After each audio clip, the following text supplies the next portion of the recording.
siya mga ka-art vlog.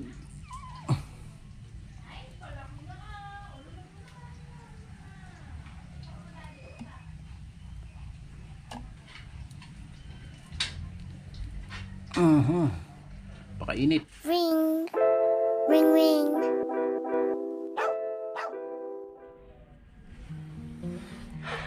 Yo, magandang umaga po mga ka-art vlog. Nandito na naman tayo sa panibagong casting na naman tayo. Ipapakita ko sa inyo kung paano ako mag-casting ng ating aluminum slingshot. Ito, kung makikita nyo yung mga unang video natin, yung pagbuo lang. Ngayon, ituturo natin step by step para masundan kung sino may gustong mag-try mag-sand casting o yung metal casting. May idea sila kung paano gawin. Ito yung pinaka mold nya. Ito yung pinaka pattern nya. Siyempre gagamit tayo ng yung pinaka patungan natin ng frame para pantay na pantay yung isang area. Siyempre hindi mo mawala yung frame. Ito gawa natin sa 2x2 na kiln dry na kahoy, dalawang klase. Bali dun sa video ko na nauna, gumawa ko ng frame na ganito. May butas dito dahil dito binubuhos. Tapos patungan. May patungan tayo. Siyempre hindi rin mawawala yung baby powder natin.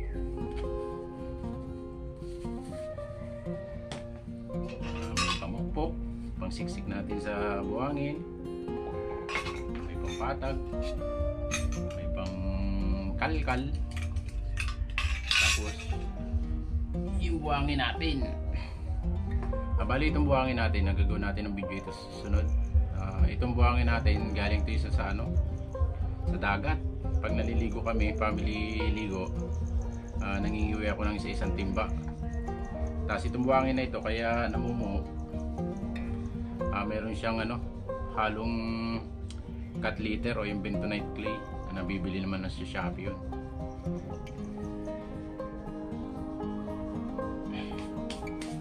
Umpisa na natin mga art vlog para makarami tayo.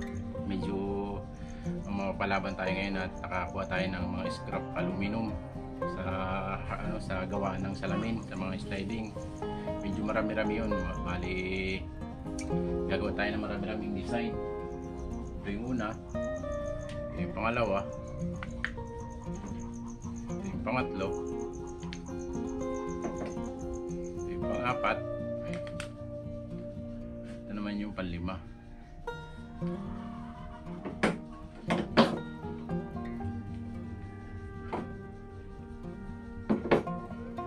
Pero ito muna yung gagawin natin, itong isa na to, para hindi natin masyado mapahaba yung video natin. Gawin muna natin itong isa. Umpisa na natin. Ayun nga pala yung nabili nating mga scrap aluminum. Ito, marami-rami. Nakakuha tayo ng isang sako. May mga screen pa. Napakarami niyan. Bali nakakuha tayo ng limang sako yung nakuha natin sa gawa ng aluminum, yung mga sliding window. Binili natin 46 kilo siguro yan, mga 5 sako. Kaya medyo mapapalaban tayo ngayon mag-cast ng sari-saring tirador, yung slingshot fork. Yung mga art vlog, umpisa na natin.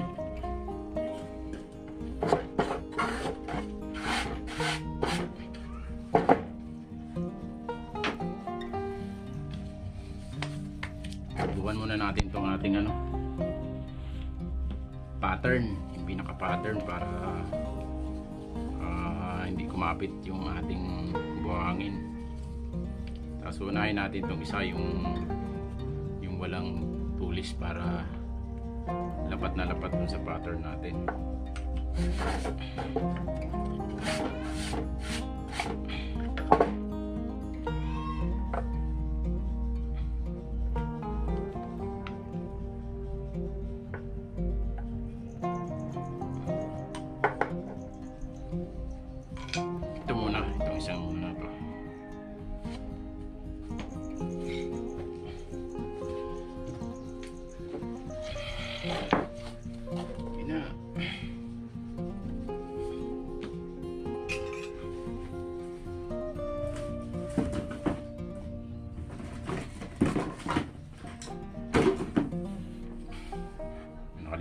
gamitin yung brush para may kalat natin na ayos yung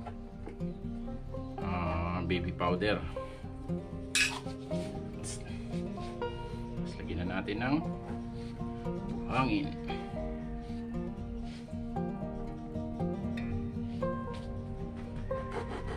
Oops, buti hindi pa tayo nakalimutan natin nasa dapat sa ilalim yun.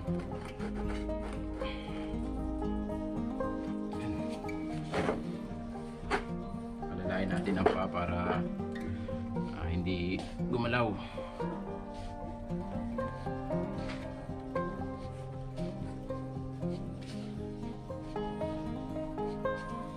Yun, kailangan na natin itong pangmalo. Bali, siksikin natin para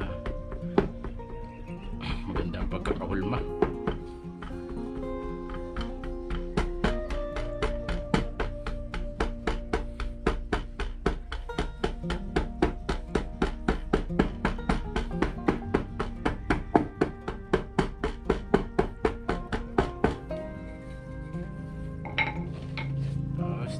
Natin.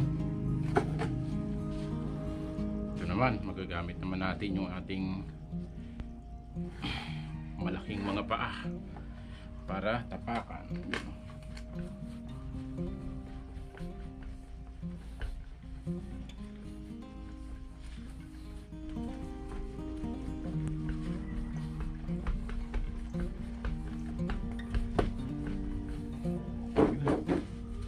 Siksik na siguro yun at medyo mabigat tayo. Tapos pantayin lang natin para pag binaligtad natin pantay.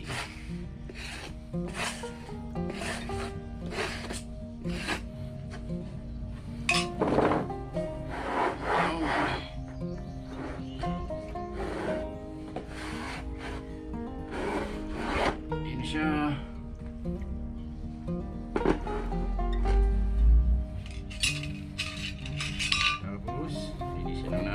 Para yung second kalahati ng frame natin gawin natin ng maayos. Tapos gamitin natin ang brush para mawala yung buhangin dun sa isang part. Tapos may nakalimutan tayo.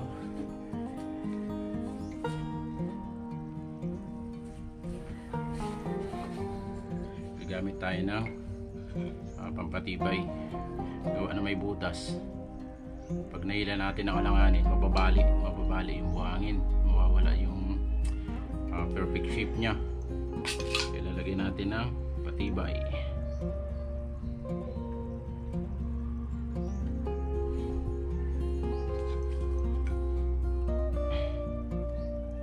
Tapos lagyan na natin yung kalahati.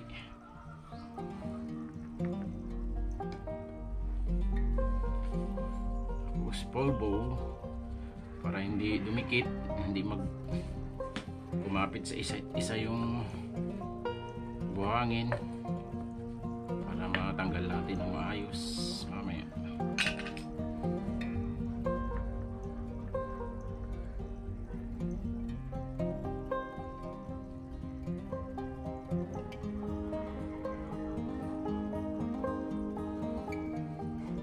Ingat lang dun wala medyo maikli kung pag tinapakan ko mamaya hindi tayo matusok.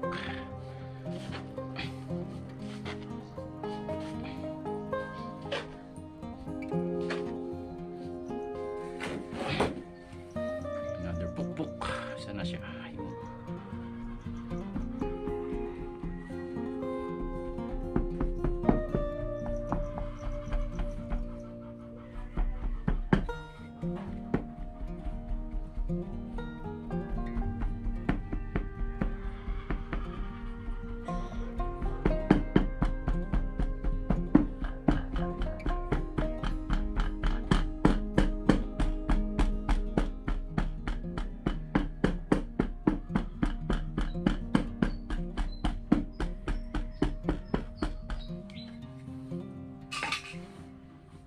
Ulit ng buhangin,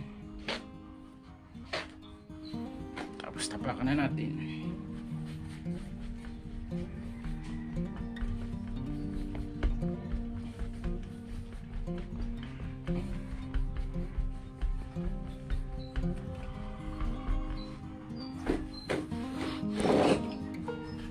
Pain ulit natin.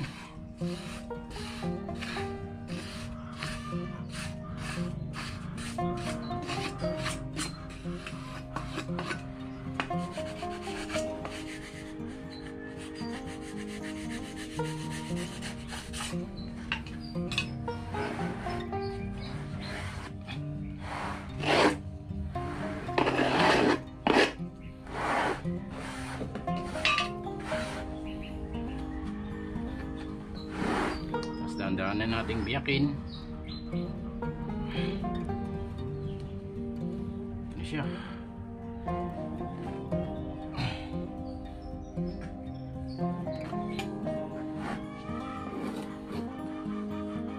Lagyan natin ng pagbubuhusan natin ng aluminum. Yung tinunaw na aluminum.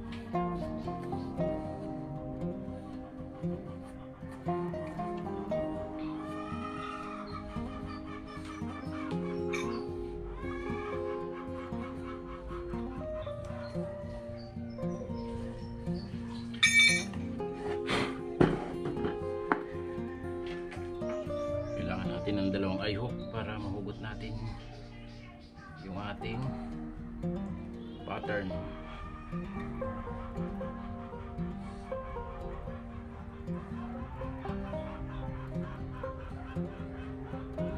Tuktukan natin.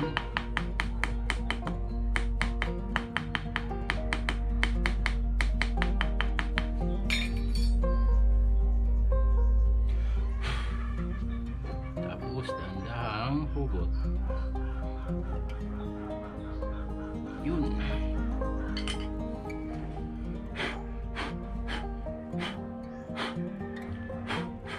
Ito na siya. Isa naman. Ito naman.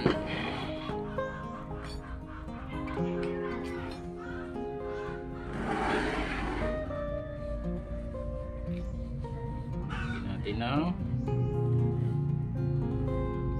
buhusan.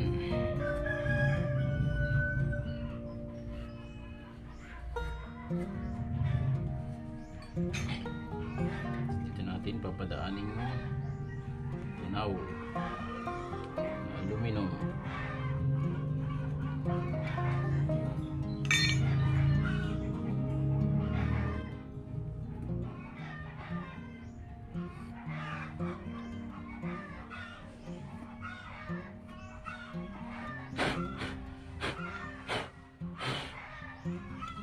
Naglagay tayo dito ng maliit na kanal para meron tayong singawan.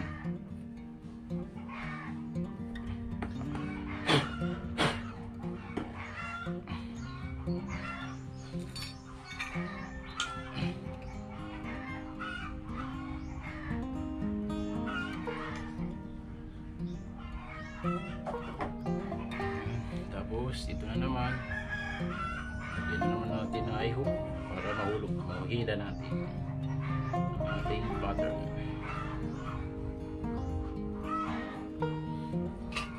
Linis-linis.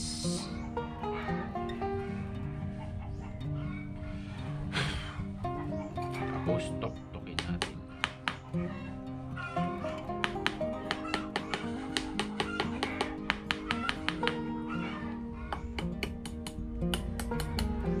Tapos dahan-dahan ulit.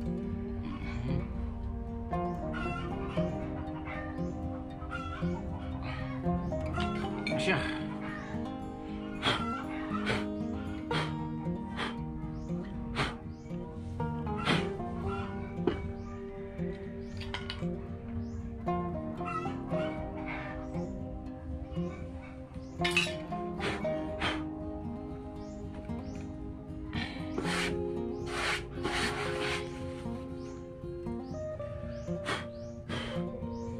Ito na yung una. Lalagay lang natin ito ganyan.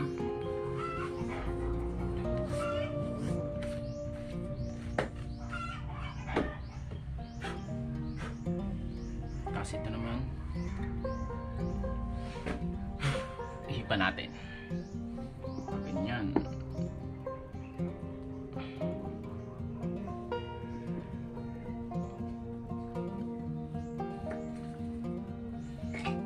ilalak natin ng screw kabilaan.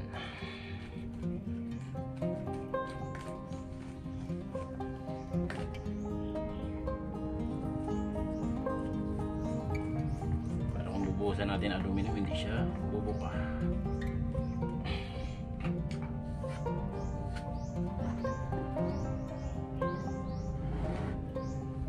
Ito siya.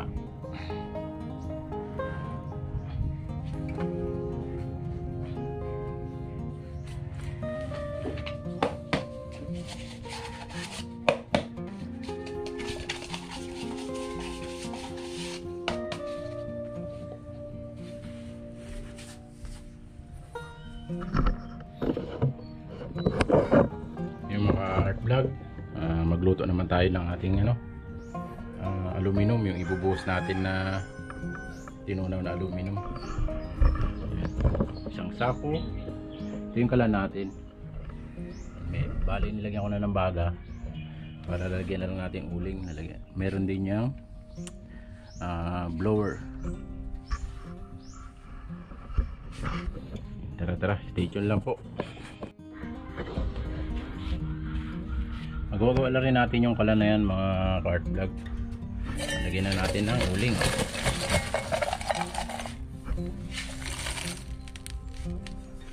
Tapos ilalagay natin yung pinaka crucible natin. Detress na ito na GI pipe.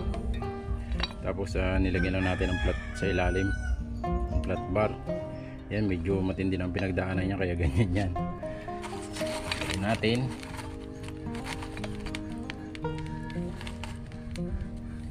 Bali itong mga to ay yung mga nagawa ko na pinagbuhusan.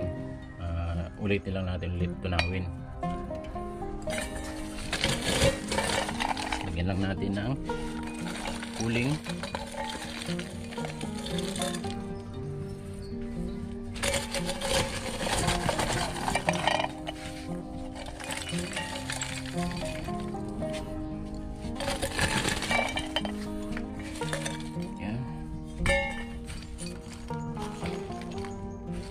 Okay lang na malagyan yung loob, gawa ng matatanggal naman natin yan mamaya pag nilinis natin yung lusaw na aluminum.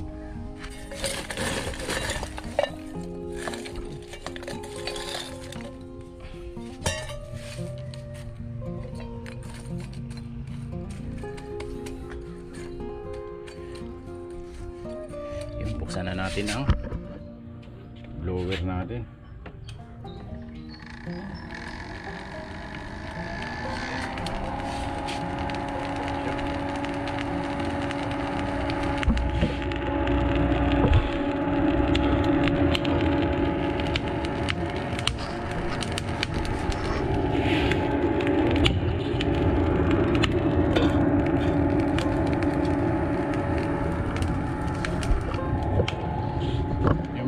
Art vlog, hintayin lang natin tong mag-init para malusaw niya yung aluminum. Stay tuned lang. Medyo masilaw lang. Buhos natin yung ating aluminum.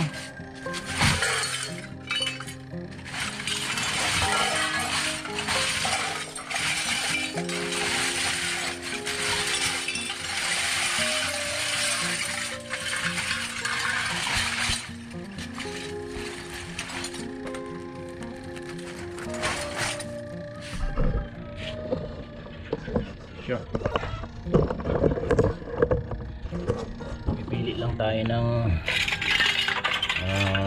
kasya dun sa ating crucible. Tapos ito mga to ay medyo yuyupuin na lang natin para magkasya dun sa bibig. Mga scrap aluminum.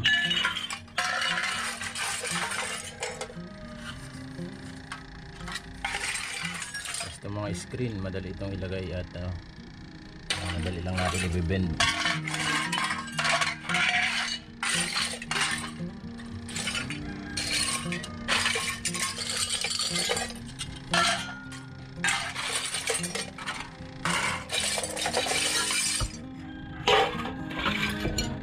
Bali ito mga ka art vlog, medyo medyo magagamit pa natin to pang skin ng ano natin, mga gagawing slingshot. Medyo maganda ang kanyang finish, oh. Kaya lang medyo manipis, kaya hanapan natin ng ano kung saan natin pwedeng ilagay ito. Tingnan natin yung ating lan.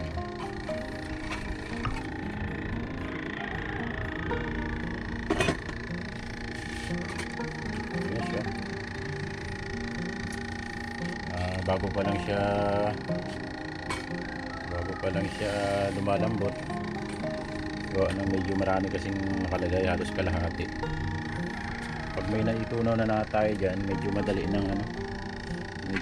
na ito matunaw. Kada lagay natin mabilis medyo wala pa tayo bubong kasi dito, kaya medyo masilaw pa habang naghihintay.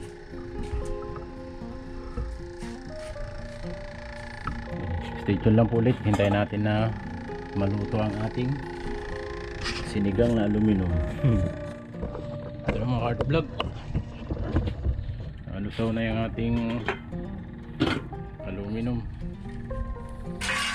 Pwede na natin ilagay yung scrap natin, mabilis na yung malusaw dahil meron na siyang lusaw na aluminum.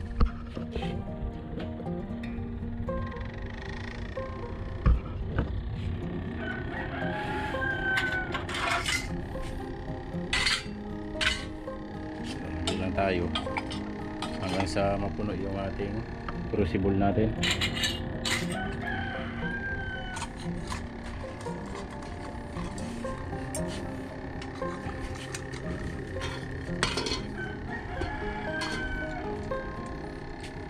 Tapos pag nalusaw na, lilinisin natin, gawa ng meron yung latak.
Yung mga Cart Vlog, punuin lang natin, lagay lang ng lagay na aluminum hanggang mapuno natin para magkasya dun sa pattern na pinulma natin.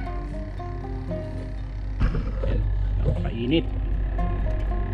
Ayan yung mga scrap natin.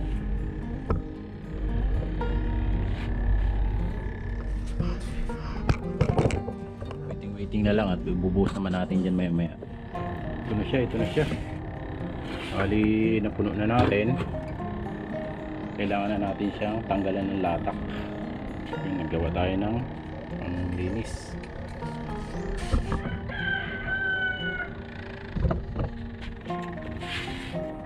Haluin lang natin para yung latak sa ilalim ay umangat.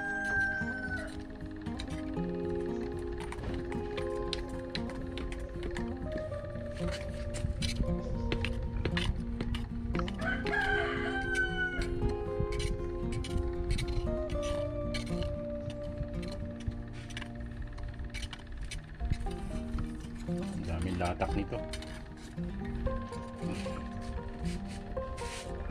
Taktak natin.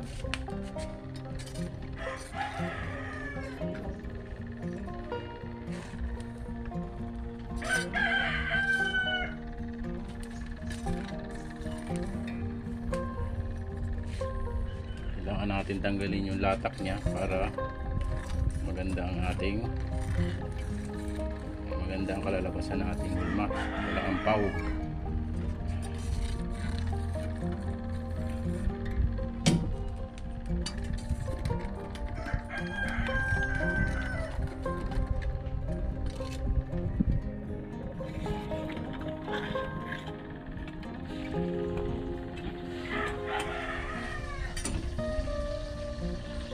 Dahil okay na, ibubusan natin siya.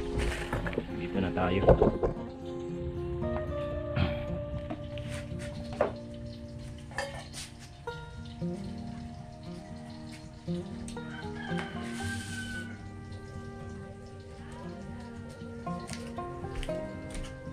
Ito na siya, mga ka-art vlog.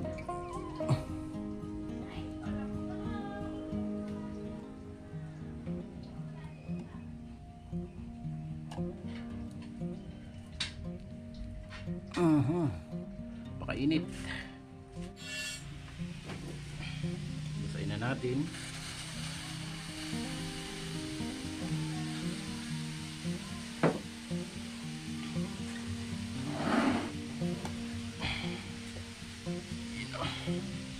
Okay, reveal naman natin. Reveal. Tanggalin lang natin yung screw.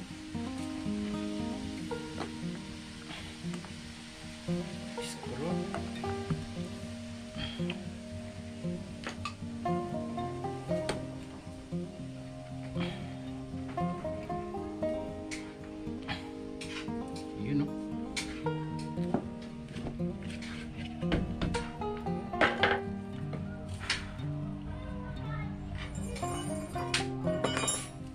Tignan natin kung anong resulta. Tignan natin na para hindi masunog ang ating sapin.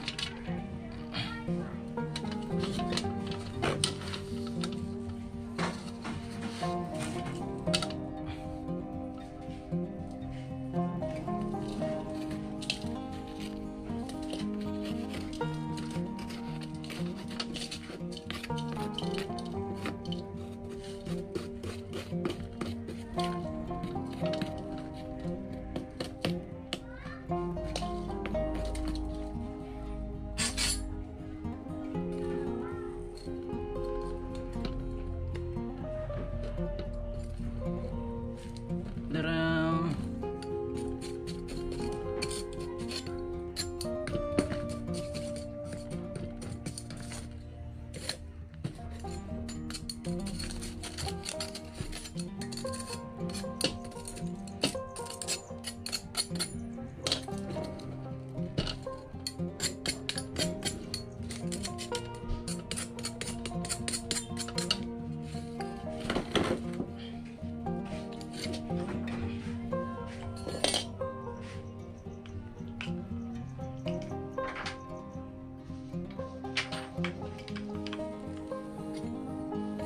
Siya.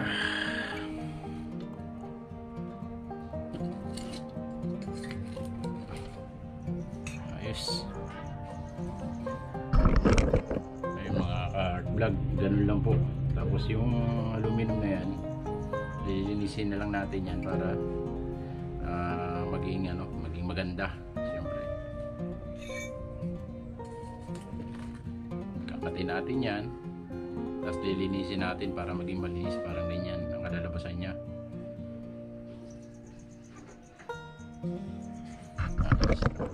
Thank you mga art vlog. So susunod tuturo naman natin yung paggawa ng buhangin natin, kung ano yung halo. Thank you po mga art vlog. Hanggang sa susunod, thank you po sa patuloy na suporta. Maraming salamat.